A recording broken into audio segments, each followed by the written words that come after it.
சென்னையை அடுத்த கோவளம் மின்வாரிய அலுவலகத்தில் மது பாட்டில் இருந்ததை அப்பகுதி மக்கள் வீடியோ எடுத்து இணையத்தில் வெளியிட்டுள்ளனர்.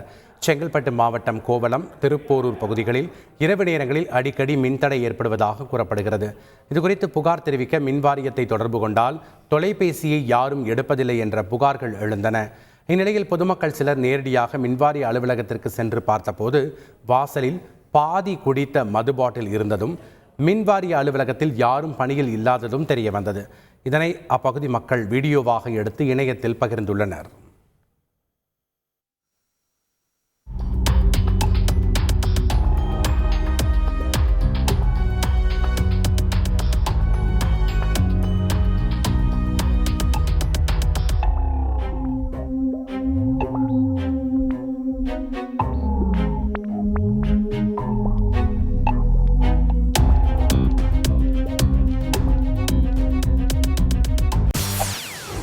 செய்திகளை உடனுக்குடன் தெரிந்து கொள்ள உடனே சப்ஸ்கிரைப் பண்ணுங்க.